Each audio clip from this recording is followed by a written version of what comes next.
अस्सलाम वालेकुम dear students. आज हमारा चैप्टर नंबर 3 कंटिन्यू है, सेल स्ट्रक्चर एंड फंक्शन। तो सेल स्ट्रक्चर एंड फंक्शन में हमने टॉपिक नंबर 3.2 स्टार्ट किया था और उसमें हमने सेल वॉल को पढ़ लिया था। आज हम प्लाज्मा मेम्ब्रेन और सेल मेम्ब्रेन को डिस्कस करेंगे। तो सेल मेम्ब्रेन और प्लाज्मा मेम्ब्रेन की बात ये एक तो है, क्योंकि इनका सिर्फ नाम अलग है और ये बात एक ही है, एक ही मेम्ब्रेन होती है जिसको हम सेल मेम्ब्रेन या फिर प्लाज्मा मेम्ब्रेन कहते हैं। ठीक है, सो लेट्स गेट स्टार्टेड। तो all cells are either prokaryotic और eukaryotic cell are enclosed in a membrane. सभी सेल्स इस मेम्ब्रेन, ये मेम्ब्रेन मतलब टोटल सेल्स में होती है। दुनिया में जितने भी सेल हैं सभी सेल्स में ये होती है, और उसको चाहे वो प्रोकैरियोटिक हो या यूकैरियोटिक हो। प्रोकैरियोटिक और यूकैरियोटिक क्या है ये हम आगे पढ़ेंगे। ठीक है, तो आप ऐसे समझ लें कि ये प्रोकैरियोटिक हो या यूकैरियोटिक हो, ये सेल वॉल उसमें प्रेजेंट होती है। ठीक है, तो ये सेल वॉल क्या होती है, सेल के बाहर से मौजूद होती है। ये सेल है और ये सेल के बाहर से एक लेयर मौजूद होती है, इसको हम सेल वॉल कहते हैं। ठीक है, which serves as a outer most boundary. ये हमारे पास एक सेल की बाउंड्री है जो प्लाज्मा मेम्ब्रेन को और साइटोप्लाज्म को सेपरेट करती है अलग इंटरनल इन्वायरमेंट में। मिसाल के तौर पे ये हमारा है साइटोप्लाज्म। ठीक है, ये सेल के अंदर साइटोप्लाज्म है और दूसरा इन्वायरमेंट है हमारा। अब हमें कैसा पता चलेगा कि सेल कहाँ तक ख़त्म हो रहा है और इन्वायरमेंट कहाँ से शुरू हो रहा है। तो ये एक लेयर है जो इसको बताती है कि ये वह स्पेसिफिक सेल है और ये अलग से ये इन्वायरमेंट ये बाहर है। ठीक है, तो प्लाज्मा मेम्ब्रेन को, साइटोप्लाज्म को एक्सटर्नल इन्वायरमेंट से दूर करती है, अलग करती है। कंपोजिशन देखें इसकी, सेल मेम्ब्रेन की केमिकल कंपोजिशन। तो ये हमारे पास इसकी जो मॉलिक्यूलर ऑर्गेनाइजेशन है वो है बायलेयर ऑफ फॉस्फोलिपिड। ये क्या होती है, वो फॉस्फोलिपिड की बायलेयर, दो लेयर से मिलकर डबल लेयर से बनी होती है। फॉस्फोलिपिड से बनी होती है लेकिन उसकी फॉस्फोलिपिड की डबल लेयर होती है और बीच में उनमें प्रोटीन लगे होते हैं। ठीक है, मिसाल के तौर पे हमारे पास ये दो लेयर्स हैं फॉस्फोलिपिड की। ठीक है, और इसके बीच में यहाँ पर प्रोटीन लगा होगा, इसके बीच में यहाँ पर भी प्रोटीन, मतलब कहीं कहीं पर बीच में प्रोटीन लगे होते हैं। तो ये इनकी अरेंजमेंट होती है। ठीक है, उसके बाद दीज फॉस्फोलिपिड मॉलिक्यूल और plasma membrane are arrange in parallel layers. ये दो पैरेलल लेयर्स में, सीधे सीधे लेयर्स में लगे होते हैं, दो लेयर्स। ठीक है, their non-polar hydrophobic ends face each other, while their polar hydrophilic ends are associated with carbohydrate.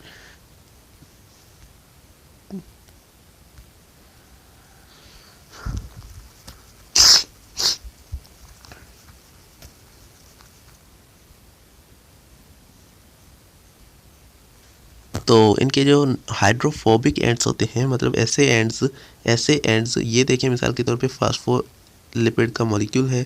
ठीक है, तो इस तरह का मॉलिक्यूल होता है। तो इसके ऐसे एंड जिसमें जो पानी को पसंद नहीं करते उसको बोलते हैं हाइड्रोफोबिक एंड। तो इसका ये वाला एंड जो है ये क्या है, हाइड्रोफोबिक एंड है। ठीक है, इसका हाइड्रोफोबिक एंड, और ये इसका हाइड्रोफिलिक एंड है। हाइड्रोफोबिक एंड एक दूसरे को फेस करते हैं। इसका मतलब ये है कि मिसाल के तौर पे ये हमारे पास एक मॉलिक्यूल है, ये हमारे पास दूसरा मॉलिक्यूल है।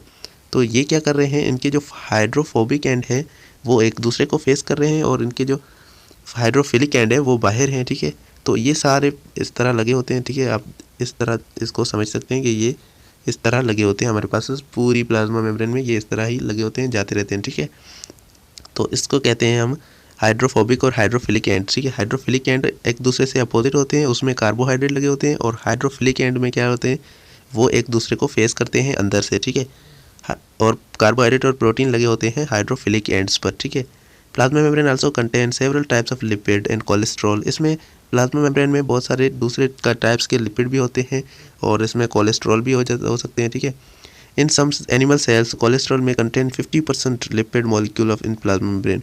कुछ सेल्स में तो कोलेस्ट्रॉल 50% तक हो सकता है। ठीक है, प्लाज्मा मेम्ब्रेन में कोलेस्ट्रॉल 50% हो सकता है।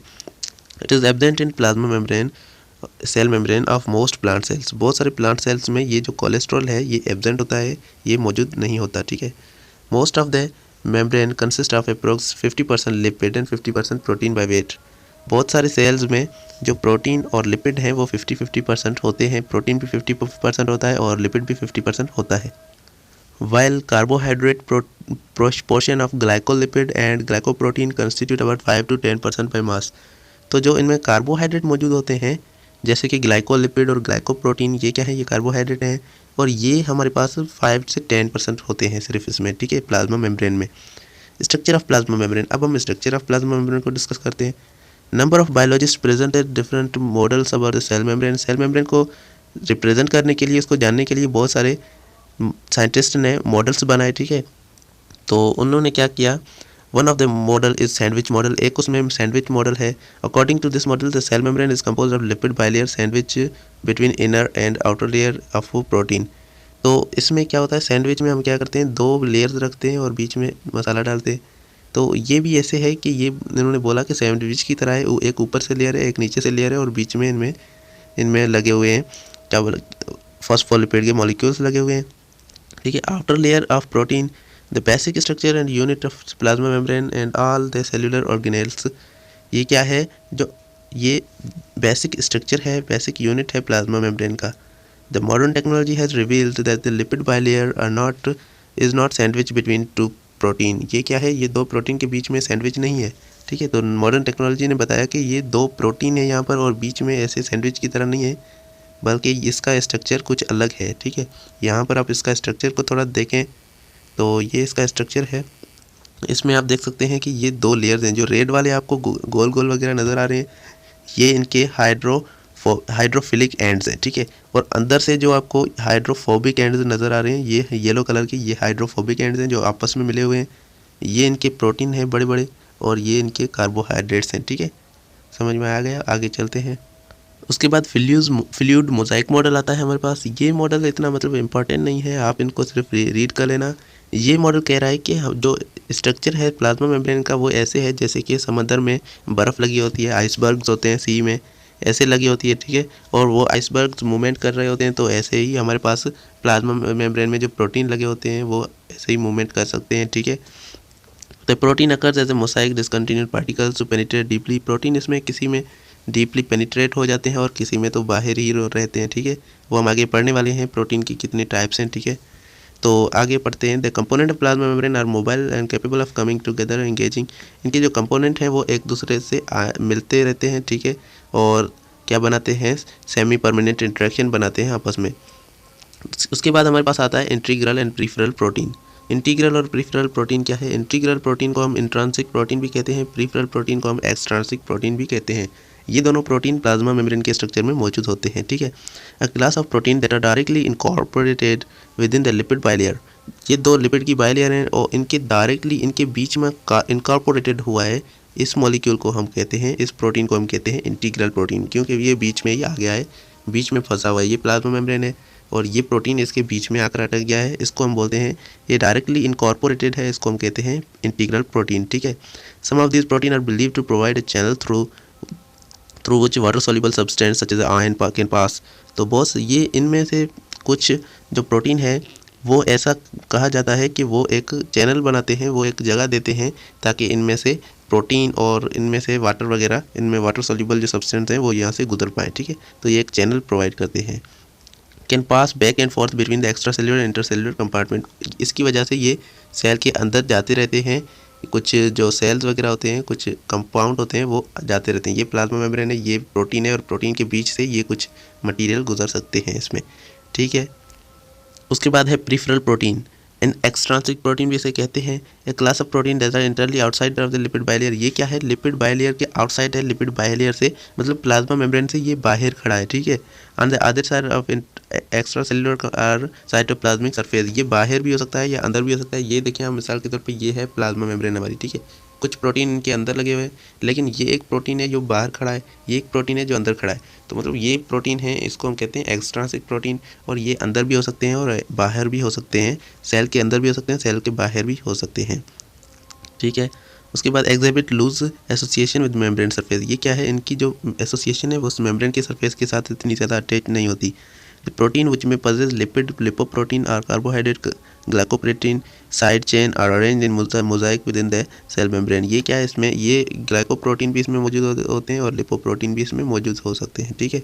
उसके बाद फंक्शन क्या है इसका, function of the plasma membrane. The plasma membrane perform several function. इसमें बहुत सारे फंक्शन होते हैं, जैसे कि ये रिसेप्टर, चैनल, एंजाइम, एंटीजन, इन सब को क्या करती है, इन सब को एक प्लेटफॉर्म प्रोवाइड करती है, ताकि वो एक प्लेटफॉर्म प्रोवाइड करती है, ठीक है। ये एक प्लेटफॉर्म प्रोवाइड करती है इनको। और उसके बाद इसका जो मेन फंक्शन है, ये तो इसका साइड फंक्शन है, लेकिन इसका जो मेन फंक्शन है वो है प्रोटेक्शन ऑफ सेल साइटोप्लाज्म। कि सेल के साइटोप्लाज्म की प्रोटेक्ट करती है, उसको बचा कर रखती है। To regulate the flow of solution and material in and out of the cell. ये क्या करती है, रेगुलेट करती है सेल्स के जो मटेरियल हैं, सेल्स में जो सॉल्यूशन है उनको सेल के अंदर और बाहर रेगुलेट करने में मदद करती है विद सर्टेन लिमिटेशन। मतलब कुछ चीज़ों को अंदर आने देती है, कुछ चीज़ों को जो काम की चीज़ें उन्हें बाहर नहीं जाने देती। These limitations are checked by flow of material across the membrane. ये फ्लो ऑफ मटेरियल की वजह से चेक किया जाता है कि कौन से काम के हैं, कौन से नहीं काम के हैं, और उनको बाहर नहीं छोड़ती, ठीक है। Which is necessary to maintain pH suitable ionic concentration of enzyme activity and excrete. ये इनकी जो ये खासियत है, इसकी वजह से हमें बहुत सारे फ़ायदे होते हैं, जैसे कि पीएच को मेंटेन होती है, हमारी ionic concentration of enzyme maintain होती है, और हमारी जो एक्सक्रीशन है वो भी मेंटेन होती है कि कौन से सब्सटेंस को बाहर छोड़ना चाहिए, कौन से सब्सटेंस हमारे काम के हैं। Lipid bilayer control the fluidity. Lipid bilayer है वो फ्लूइडिटी को कंट्रोल करती है कि कौन से अंदर जो फैट्स हैं वो रहने चाहिए, कौन से अनसैचुरेटेड फैट हैं उनको डिक्रीज़ करना चाहिए या इंक्रीज़ करना चाहिए, ये भी इसका काम है। The fluidity also increase the flexibility of cell membrane. ये क्या करती है, जो फ्लूइडिटी होती है वो हमारे सेल की जो लचका है, हमारी सेल की फ्लेक्सिबिलिटी है उसको इंक्रीज़ करती है, ठीक है। It also controls movement of polar molecules and ions. ये हमारे पोलर मॉलिक्यूल और आयन को भी मूवमेंट करवाती है। थोड़ा सा पढ़ते हैं उसको, अब उसको एंड करते हैं, ठीक है। तो the differentially selectively permeable is due to the presence of channel protein. इसमें चैनल प्रोटीन है, प्रोटीन लगे हुए हैं, इसकी वजह से ये सिलेक्टिवली परमिएबल है। सिलेक्टिवली परमिएबल मीन्स सिलेक्टिव कुछ ऐसी चीज़ें हैं जिनको अंदर जाने देती है और कुछ ऐसी चीज़ें हैं जिनको नहीं जाने देती, ठीक है। कुछ permit only specific molecules to pass through them. तो ये सिर्फ स्पेसिफिक मॉलिक्यूल्स को अंदर जाने देती हैं। The protein is carrier protein embedded into phospholipid layer. Some extrinsic protein is also work as an enzyme.